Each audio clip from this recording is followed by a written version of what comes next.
To a nation at war, nothing is more vital than transportation. For only that nation possessing efficient mass transport facilities could hope to survive the ordeal of modern conflict.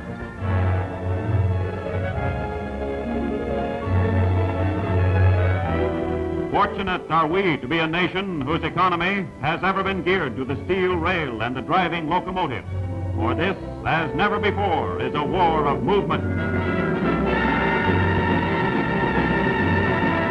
Today, unquestionably, the American railroads are the very backbone of the nation's transportation system. To them has fallen the formidable responsibility of keeping uninterrupted streams of raw materials flowing to maintain production, of delivering foods and essential products to civilian consumers, keeping troops and supplies moving to invasion fronts, handling the incredible phenomenon of wartime travel. Only by smashing every transportation record can the job be done. America's railroads are determined the job will be done. Toward that goal, they know but one motto: keep 'em rolling.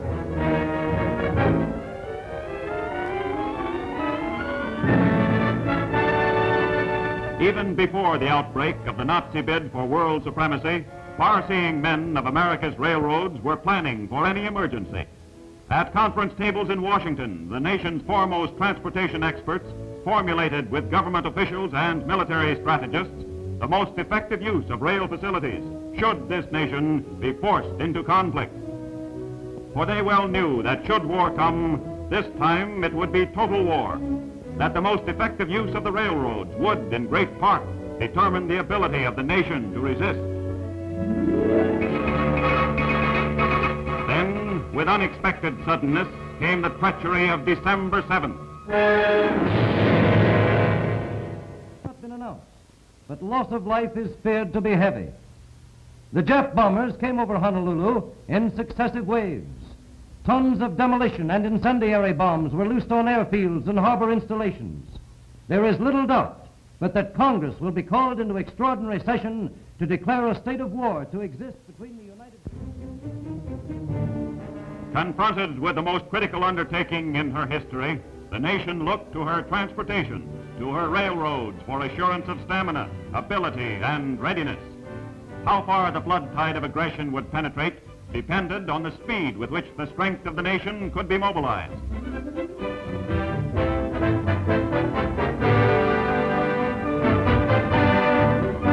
Fully cognizant of their tremendous responsibility, utilizing every available car, every piece of equipment, troop and supply trains, destinations obscured by rigid rules of military security, were diverted for immediate activation of trained fighting units.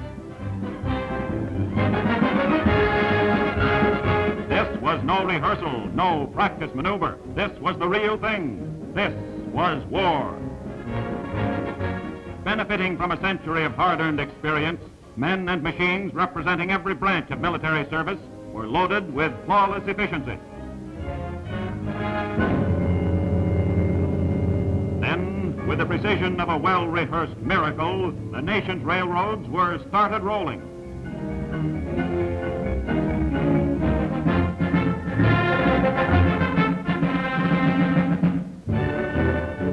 Pounding relentlessly over never-ending steel-paved highways, here was a spectacle of unity and action to give dictators nightmares. Here was unqualified assurance that the American railroads would meet every demand of the grim struggle to which they and the nation were irrevocably committed.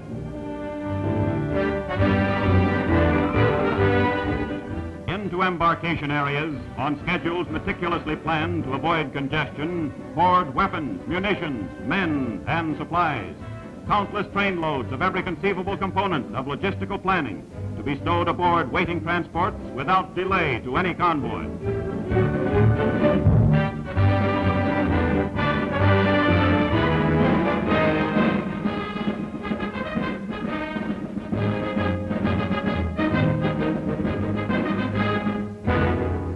The might of the mightiest of nations was gathering momentum. By moving men and material with unprecedented speed and efficiency, just as surely, the American railroads were contributing to that momentum. Soon, decisive battles would be fought on far-flung invasion fronts. On the home front, the battle of transportation had already begun.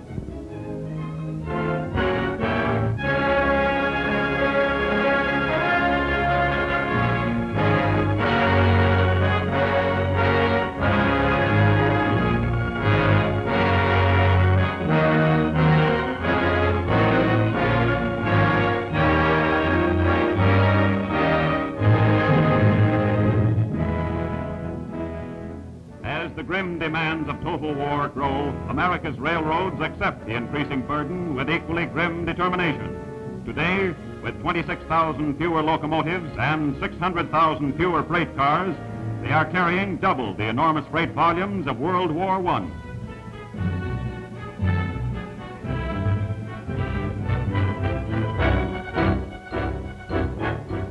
But notwithstanding, and in the face of heavy drains on trained manpower, the service and dependability manifest through decades of progressive administration to the nation's every transportation requirement knows no relaxation. Raw materials, food, every commitment, foreign and domestic, is an uncompromising obligation.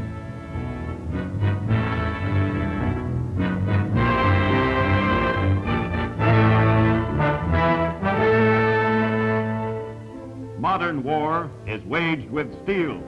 From mines far removed, iron ore, indispensable ingredient of steel, depends upon rail transport to initiate the heavy movements to distant reduction plants.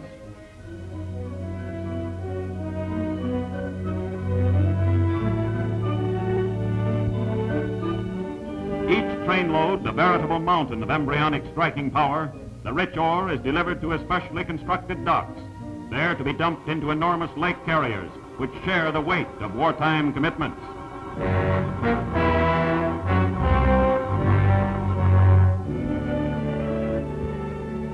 This coordination of lake and land transport is of incalculable importance in maintaining deliveries commensurate with every production requirement.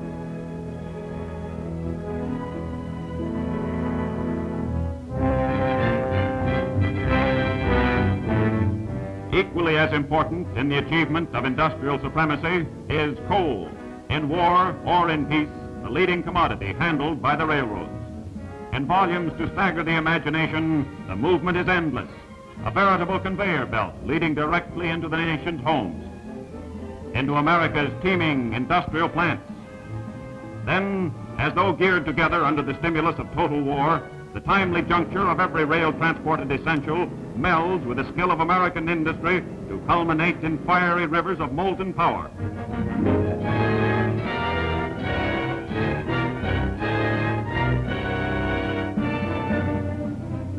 Transporting only a small percentage of Eastern oil requirements before the outbreak of hostilities, the railroads were called upon to perform another transportation miracle, the movement of up to 100 times their normal daily volumes. So, with typical American adaptability, they became a moving pipeline from fields to shortage areas, to ocean terminals, for transshipment to fighting fronts. From beginning to end, almost without exception, the railroads are inextricably integrated into every facet of the nation's economy, into every phase of the nation's tremendous war effort. Sure, we're building ships. We're building plenty of them. But we're not building them by ourselves. There isn't a steel mill within hundreds of miles of here, but we're building those ships out of steel. There isn't a forest within 1,000 miles of here, but we're getting the lumber to build our ships. From stem to stern, almost every part has to be brought in. Without the railroads, there wouldn't be any ships. They're building them just as much as we are. Take it from me, those guys are doing a great job.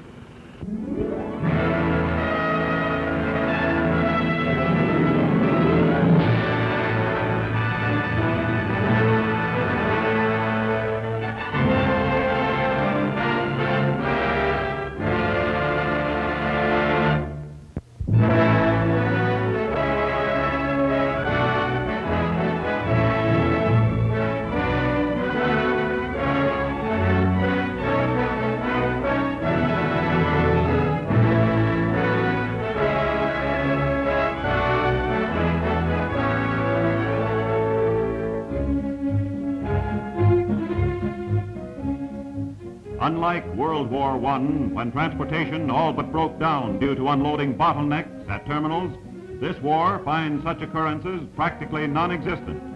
In Washington, the freight car movements on every railroad are closely checked through information received by the Association of American Railroads. Should a particular terminal have too many unloaded cars on hand, immediate investigation determines whether further movements to that location should be temporarily discontinued.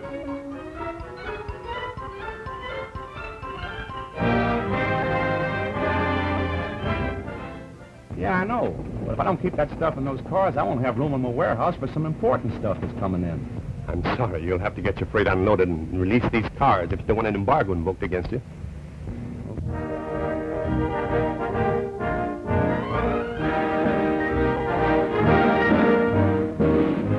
By adhering to reasonable time limits on loadings and unloadings, shippers and receivers are playing their vital part in this crucial battle of transportation, are supplying the railroads with literally thousands of additional cars to keep them rolling.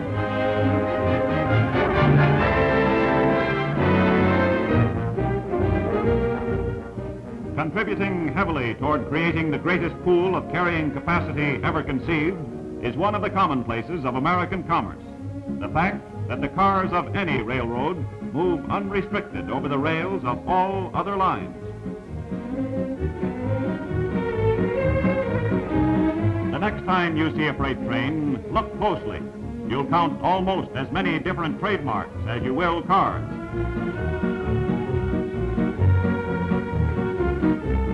Relieving the necessity of transferring cargoes at the terminus of each individual railroad, this cooperative policy among the operating companies has long been an important factor in keeping war freights moving, in making ton-mile freight charges in the United States the lowest of any country in the world.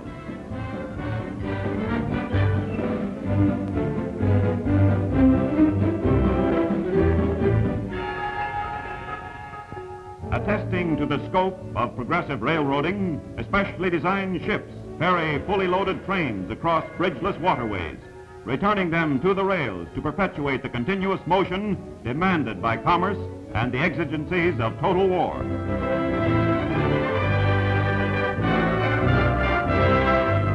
Meanwhile, beyond borders which know no fortifications, the strength of working principles of international understanding has long been exemplified by the bands of steel which, come war or peace, interlock the enviable destinies of three nations, of an entire continent.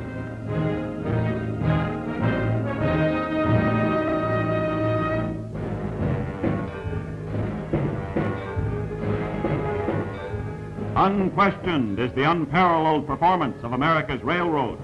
But behind this crucial battle of transportation stands the American railroad employee.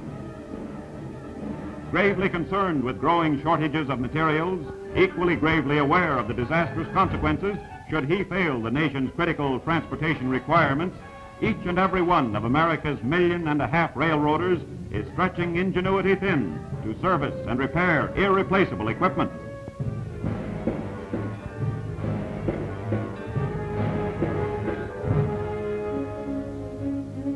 Track, the very foundation of the efficiency and dependability known only to rail transport, must be constantly inspected and maintained to keep war trains rolling. And with it all, domestic operations know no great disruption. A letter arrives from overseas on time. An important package is delivered by Railway Express on time. Motive power and passenger equipment, freed of the grit and dirt of just completed runs, is methodically serviced and ready to start driving again on time.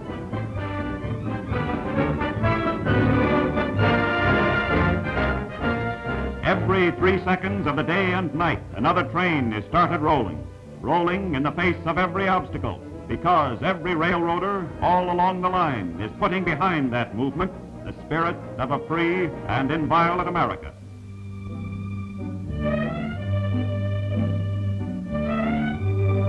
Ever aware, intensely conscious of his heritage, the railroader is proud that his is one of America's mightiest, most vital industries. planned and built through the faith and unstinting courage of free men and enterprise, today, as from the very beginning, America's railroads are fighting to maintain, to justify those principles on which they were founded, are expending every energy to ensure that in this land, independent opportunity shall never be denied.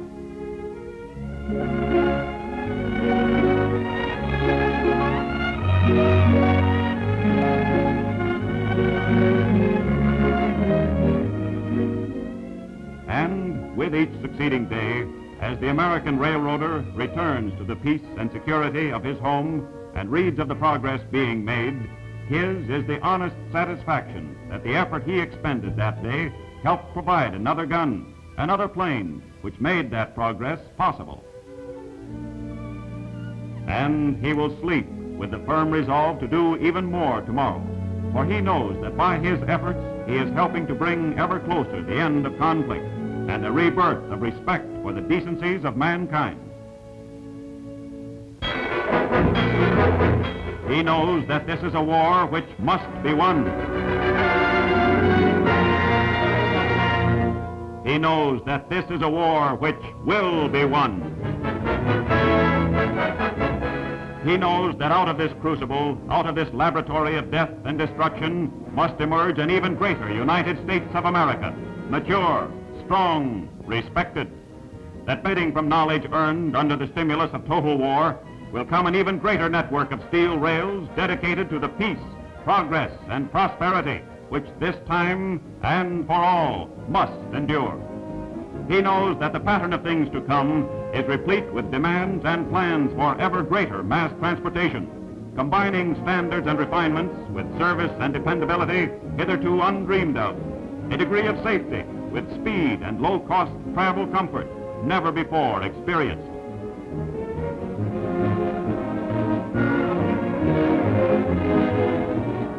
Given the means, the opportunity to build new cars, new facilities, new motive power to replace that being expended through unswerving devotion to conscience and country, it will be the railroads to continue to fulfill those obligations for which they alone are naturally and inherently fitted.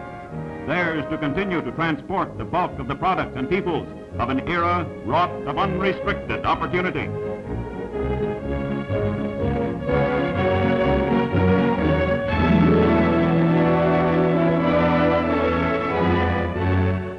Reflecting abiding faith in the perpetuation of the fundamentals of democracy, at war and at peace, the railroads will ever remain an exemplification of the power, the permanent strength of those principles. Today, they are confronted with the gravest responsibility in the annals of transportation. The struggle may be long, the demands increasingly ponderous, but with confidence in the future and the future beyond, the American railroads are keeping them rolling. Unwearying in their efforts, unfaltering in their trust, they are the lifelines of the nation.